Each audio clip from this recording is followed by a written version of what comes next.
नमस्कार, आप सभी का बहुत बहुत स्वागत है। आप देख रहे हैं 9 बजे का खास शो और मैं हूं परवीन शेख। दिल्ली में झाड़ू की सफाई हो चुकी है और इस बार कमल खिला है और झाड़ू टूट गई है। टूट तो केजरीवाल की पार्टी में भी दिखाई दे रही है। राजधानी में आम आदमी पार्टी के 12 सालों का राज अब खत्म हो चुका है। बीजेपी ने 27 साल का सूखा खत्म करके अपनी सरकार वो बनाने जा रही है। इस बार दिल्ली के चुनाव नतीजों ने पूरे देश को चौंका दिया। जिस अरविंद केजरीवाल के चेहरे पर आम आदमी पार्टी देश भर में चुनाव लड़ती रही, वही अरविंद केजरीवाल अपनी विधानसभा सीट भी नहीं जीत सके। बीजेपी उम्मीदवार प्रवेश वर्मा ने उन्हें 4089 वोटों से हराया और हर तरफ प्रवेश वर्मा की चर्चा हो रही है। इस बीच केजरीवाल के दफ्तरों पर ताला लग चुका है। एलजी सक्सेना ने सचिवालय में दिल्ली पुलिस का पहरा बिठा दिया है, जिससे कोई भी दस्तावेज और फाइल बाहर ना जा सके। इसके साथ ही सीएजी रिपोर्ट भी जल्द सामने आने वाली है। बीजेपी अपनी पहली ही कैबिनेट मीटिंग में केजरीवाल के खिलाफ एसआईटी गठन करके केजरीवाल के फर्जीवाड़े की पोल खोलने वाली है। तो कैसे केजरीवाल की मुसीबतें अब बढ़ने वाली हैं, इस पर चर्चा के लिए स्टूडियो मौजूद हैं कैपिटल टीवी के editor in chief doctor Manish Kumar. Sir, आपका बहुत बहुत स्वागत है। धन्यवाद। दिल्ली में पूरी तरह से झाड़ू टूट गई या पूरी तरह से झाड़ू लग चुकी है, लेकिन बीजेपी की जो एक्शन है वो क्या बता रहा है? क्या केजरीवाल की अभी और दिक्कतें बढ़ेंगी? दिक्कतें तो अभी शुरू भी नहीं हुई है। चुनाव हार गया, सरकार चली गई, ये अब तो पुरानी खबर हो गई। नई खबर मैं बता देता हूं। केजरीवाल को सपने में आएंगे अमित शाह, क्योंकि उसने रॉन्ग नंबर डायल किया। बस मैं आपको एक ही पैरेलल बता दूं, उद्धव ठाकरे से भी बदतर स्थिति अरविंद केजरीवाल की होने वाली है। उद्धव ठाकरे को तो उनके पिताजी के वास्ते प्रधानमंत्री ने थोड़ा छोड़ भी दिया। जो कार्रवाई हुई वो नहीं होती अगर ये संजय राउत बकवास न करता। एक और इधर भी संजय है, इसने जो बकवास की है, यहां तो कोई लव लॉस्ट का मसला नहीं है। यहां तो अरविंद केजरीवाल दुश्मन की श्रेणी में राइट फ्रॉम द बिगिनिंग है। मैं किसी बड़े नेता से बात कर रहा था तो उन्होंने कहा कि केजरीवाल के मित्रों को कहिए कि केजरीवाल को बताए जाकर के कि ये चौथी पास राजा की कहानी कितनी महंगी पड़ने वाली है। डिग्री ढूंढ रहे थे ना कि प्रधानमंत्री मोदी की डिग्री असली है कि फर्जी है।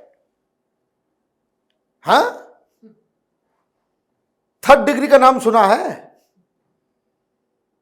तो पॉलिटिक्स में थर्ड डिग्री जो होता है वही देने की तैयारी है। ऐसा नहीं होता कभी भी कि सरकार बदले। भाई आप देखिए, आपको मैं एक एग्जाम्पल देता हूं। अभी कितना हरियाणा में बवाल हुआ जी, कितना बवाल हुआ। अभी प्रधानमंत्री का एक वीडियो आया, वो गुजर रहे हैं, वहां पे सारे लोग मिल रहे हैं उनसे। हुड्डा साहब मिले। हुड्डा साहब, हरियाणा में कितना टसल चला कांग्रेस और बीजेपी में। प्रधानमंत्री आगे बढ़ के बोल रहे हैं कि हुड्डा साहब कहां हैं आजकल, आपको मैंने खबर भिजवाया था, आप आए नहीं। 2 कदम आगे बढ़े वो तो उनका बेटा वो भी खड़ा था वहां पे, दीपेंद्र हुड्डा को देख करके प्रधानमंत्री कहते हैं कि अच्छा जूनियर हुड्डा भी यहीं पे। बोले यार तुमको मैंने याद किया। बोला हाँ हाँ मुझे मालूम था। मैं पॉलिटिकल राइवलरी अपनी जगह पे है। पॉलिटिक्स में लक्ष्मण रेखा क्रॉस मत करना। ये कई सारे लक्ष्मण रेखा को क्रॉस कर चुका है। इसलिए आप देखिए, सरकार बदलती है, भाई झारखंड में भी बदलती है, यूपी में भी बदलती है, बिहार में भी बदलती है। अभी उड़ीसा में कभी ऐसा हुआ कि सरकार बदल गई तो पुराने चीफ मिनिस्टर के दफ्तर में ताला, कभी नहीं। फाइल बंद। आपने देखा कि उड़ीसा में जब शपथ ग्रहण हो रहा था तो बाकायदा पटनायक साहब को बुलाया गया, मेन स्टेज पे बुलाया गया,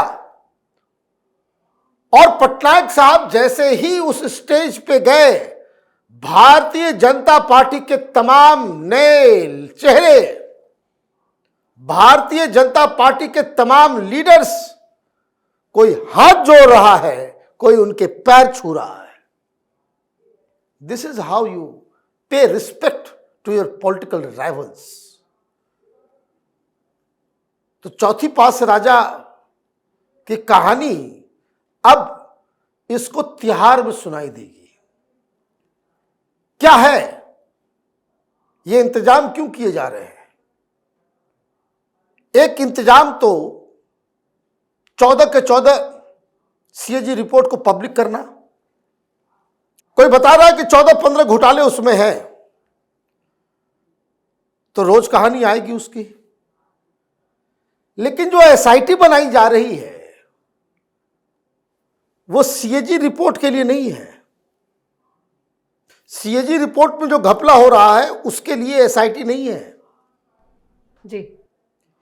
ये एसआईटी बनाई जा रही है उसके अलग जो इसने घोटाले किए।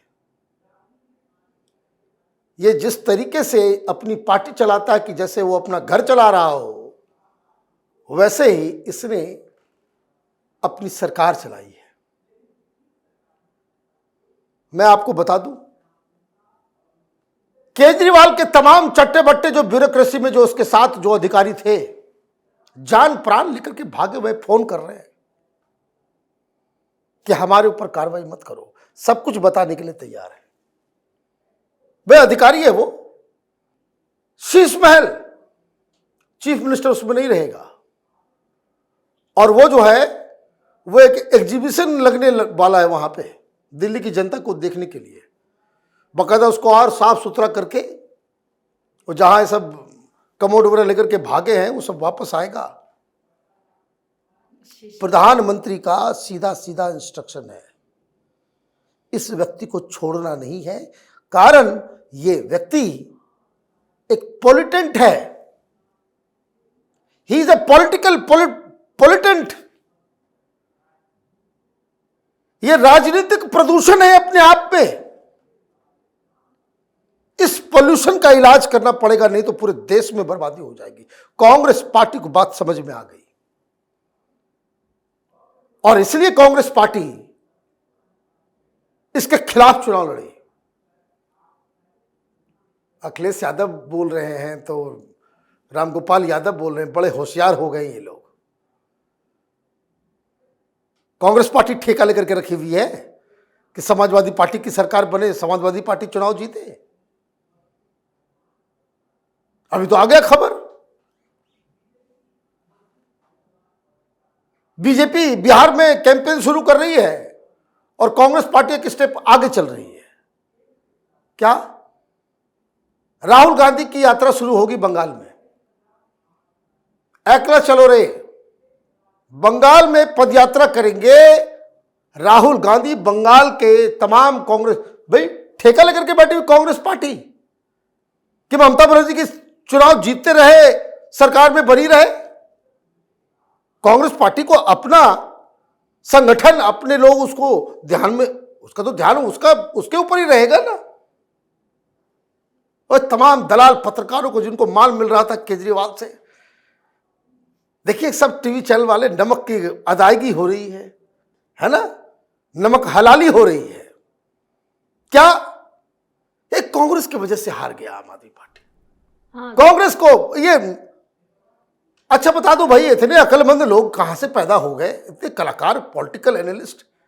ये टीवी में जो जितने ज्यादातर हिंदी चैनल के एडिटर हैं, ढंग का कोई किताब पढ़ने नहीं जानता, पॉलिटिक्स का पी मालूम नहीं है, सांप बिच्छा और भूत पिचास के अलावा कुछ आता नहीं है इन लोगों को। ये कहां से ये बेवकूफी कर रहे हैं ये लोग कि भाई अगर संदीप दीक्षित खड़ा नहीं होते तो केजरीवाल जीत गया होता। अच्छा, तुमने ठेका ले रखा है कि संदीप दीक्षित को जितने वोट मिले वो सब के सब केजरीवाल के पास जाता। ये किसने अकल दे दिया है भाई? भाई कांग्रेस पार्टी को जो वोट मिला, अगर कांग्रेस पार्टी चुनाव नहीं लड़ती तो ये वोट सबका सब वो केजरीवाल में चला गया हो, तो ये कौन बता रहा है? ये स्टूडियो में बैठकर डिसाइड कर लिए। और बेहूदगी की कोई सीमा नहीं है, दलाली की कोई सीमा नहीं है। कांग्रेस पार्टी, राहुल गांधी, वो अपने लिए राजनीति कर रहे हैं कि केजरीवाल कैसे जीते उसका ठेका लेकर के बैठे हुए हैं। इनको बड़ा दिक्कत है, माल बंद हो गया। तब बीजेपी वाली सरकार तो देगी नहीं, जितना 500 करोड़ का तो होगा ही नहीं। जो चीफ मिनिस्टर होगा मोदी जी, उसको तुरंत मुर्गा बना देंगे, कान पकड़ के उठक बैठक करवाना चालू कर देंगे। 500 करोड़ रुपए तुमने टीवी वाले को क्यों दिया? केंद्र सरकार का बजट देखिए, टीवी वालों के लिए नहीं है। सारे पत्रकार जो फ्री में यूपीए दौरान प्रधानमंत्री के साथ हवाई जाते थे, दारू पीते थे, 5 स्टार होटल में रहते थे, जब लौटते थे तो पूरा 88 जो है दारू के बोतल से जो है, ब्लैक लेवल से जो है भरा हुआ होता था। सब बंद कर दिया अब मोदी ने। ये तरह तरह की बातें हो रही, ये तो आप जाने दीजिए। प्रधानमंत्री मोदी और अमित शाह ये माफी नहीं देते किसी को। इनके डिक्शनरी में माफी नाम का कोई शब्द नहीं है। चाहे आप नाक रगड़ लो, और ये भी मैं आपको बता दूं, ये गडकरी नहीं है, ये जेटली नहीं है कि गाली गलौज करके बाद में जाकर के पैर पकड़ के माफी मांग लिया तो इन लोगों ने माफी दे भी दी। ये काम नहीं होगा, ये काम बिल्कुल नहीं होगा। और इसलिए दिल्ली पुलिस ने केजरीवाल के तमाम दफ्तर, तमाम एमएलए एमपीज, उनके कैंप ऑफिसेस, जो सरकार की तरफ से जो इन लोगों ने अपने अपने कैंप ऑफिस में कंप्यूटर्स, लैपटॉप ये सब लगाए हुए थे, सबको सीज करके रख लिया गया। हालत खराब है। घोटाला क्या क्या होगा? शीश महल, केजरीवाल भी जाएंगे और भाभी जी भी जाएंगी। कोई फाइल में भाभी जी का भी नाम है। शराब घोटाला तो चल ही रहा है। दूसरी चीज, एक जो सब बड़ा ही संगीन मामला आएगा वो फीडबैक यूनिट का। देखिए, कोई मीडिया वाला नहीं बताएगा। ये फीडबैक यूनिट क्या था कि केजरीवाल कुछ रिटायर्ड इंटेलिजेंस ऑफिसर की एक यूनिट बनाई और लोगों के फोन को रिकॉर्ड करके सुनता था। फीडबैक यूनिट नाम था उसका। ये कांग्रेस पार्टी ने शिकायत की। सारा काम कांग्रेस वाले ही करते हैं, कायदे का काम। और ये कहा कि भाई ये तो इलीगल है, तो एलजी साहब ने घुमाया। उसमें सबसे बड़ी इलीगैलिटी और सबसे बड़ा चीज क्या है आपको मैं बताऊं जी, कि अचानक से मालूम चला कि ये मिलिट्री ग्रेड इंटेलिजेंस डिवाइसेस खरीद रहा है, इजराइल से मंगवा रहा था। तो इजराइल वाले ने कहा कि भाई ये चीज तो हम सरकार को ही दे सकते हैं, स्टेट गवर्नमेंट को हम रिकॉग्नाइज नहीं करते।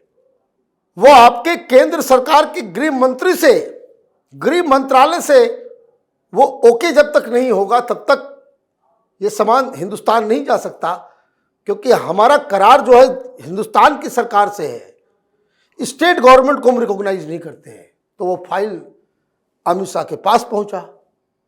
उन्होंने देखा कि अरे ये क्या कर रहा है ये लोग। तब बंद हुआ।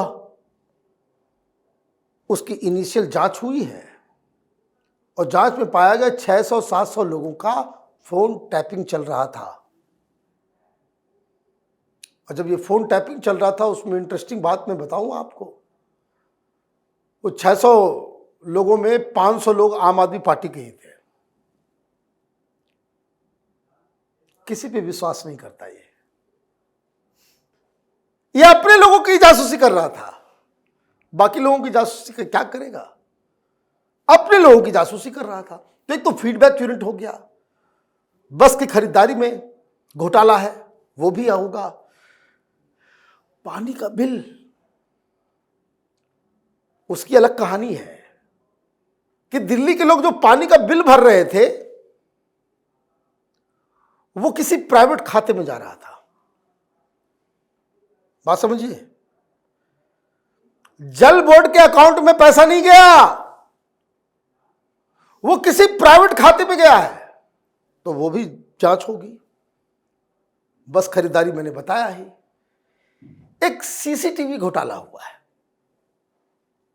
ये सत्येंद्र जैन जो ईमानदार जो जेल में मसाज करवा रहा था वो मंत्री था, तो सीसीटीवी वाले वो कोई BL कंपनी है उसके साथ करार था, तो वो लेट हुआ तो वो 1700 करोड़ रुपए जो है वो मार दिया फाइन कि भाई 1700 करोड़ रुपए जो है आप फाइन दो क्योंकि आप टाइम पे नहीं किए।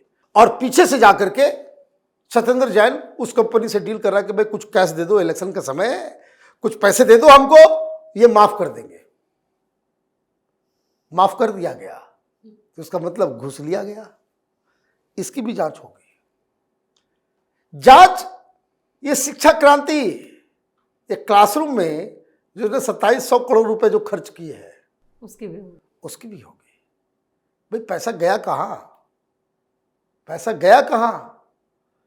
तो इस तरह का मैं तो बता सकता हूं, मैं तो 15-20 इस तरह के एपिसोड बता सकता हूं।